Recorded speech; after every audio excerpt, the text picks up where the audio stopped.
આપ સૌ મિત્રોને અપીલ કરું છું વિડીયોના માધ્યમથી કે આપ સૌ જોડાઈએ અને ટેટના આ તમામ મિત્રોને ન્યાય મળે એમાં મદદ કરીએ।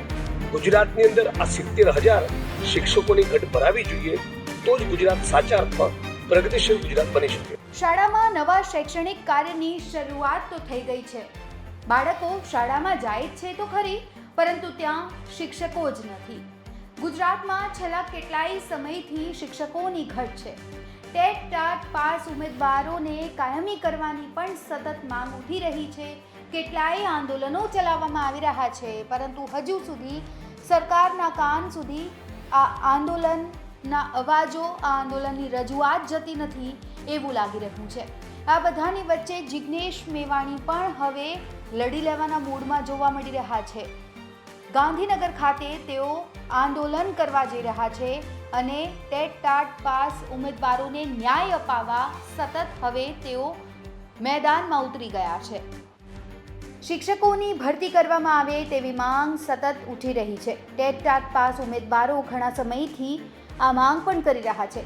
શિક્ષકોની કાયમી ભરતીની માંગ તેઓ કરી રહ્યા છે। થોડા સમય પહેલા જ આમ આદમી પાર્ટીના ધારાસભ્ય ચૈતર વસાવાએ શિક્ષકોની કાયમી ભરતી કરવામાં આવે તેવી માંગ કરી હતી, ત્યારે હવે જિગ્નેશ મેવાણીનો આ વિડીયો સામે આવ્યો છે, જેમાં તેઓ ટેટ ટાટ પાસ ઉમેદવારોને કાયમી શિક્ષકોની નોકરી આપવા માંગ કરી રહ્યા છે।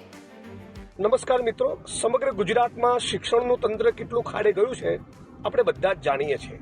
70,000 શિક્ષકોની ઘટ વિશે છાપાના મિત્રો ફ્રન્ટ પેજ ઉપર ન્યૂઝ બનાવી રહ્યા છે, અને છતાં આ બહેરી સરકારના પેટનું પાણી હલતું નથી। ટેટ ટાટ જેણે પણ પાસ કરી એ ઉમેદવાર મિત્રોને નોકરીએ રાખવામાં આવે, કાયમી નોકરીએ રાખવામાં આવે, એ વાતને લઈને તેઓ 18મી તારીખે ગાંધીનગરમાં આંદોલન કરવાના છે। આપ સૌ મિત્રોને અપીલ કરું છું વિડીયોના માધ્યમથી કે આપ સૌ જોડાઈએ અને ટેટ ટાટના આ તમામ મિત્રોને ન્યાય મળે એમાં મદદ કરીએ। ગુજરાતની અંદર આ 70,000 શિક્ષકોની ઘટ ભરાવી જોઈએ તો જ ગુજરાત સાચા અર્થમાં પ્રગતિશીલ ગુજરાત બની શકે। ટેટ ટાટના તમામ લોકો પણ મોટી સંખ્યામાં જોડાય એવી પણ વિડીયોના માધ્યમથી અપીલ કરું છું। 18 તારીખે સવારે 11 વાગે ગાંધીનગર।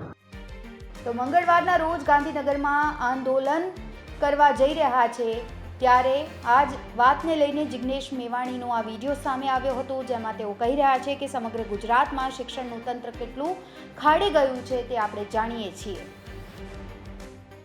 તો 70,000 શિક્ષકોની ઘટ ભરવી એ ખૂબ જ જરૂરી છે, પરંતુ આ થશે કઈ રીતે? કારણ કે સરકાર સુધી તો આંદોલનોની રજૂઆત તો જતી નથી એવું લાગી રહ્યું છે, અને નજરઅંદાજ કરવામાં આવી રહ્યા હોય ઉમેદવારોને તેવું પણ લાગી રહ્યું છે।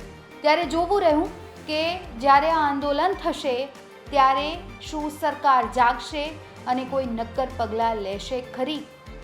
અત્યારે આ રિપોર્ટમાં બસ આટલું જ। ગુજરાતના તમામ મહત્વના સમાચાર જોવા માટે અને જાણવા માટે આપ જોડાયેલા રહો ગુજરાત તક સાથે।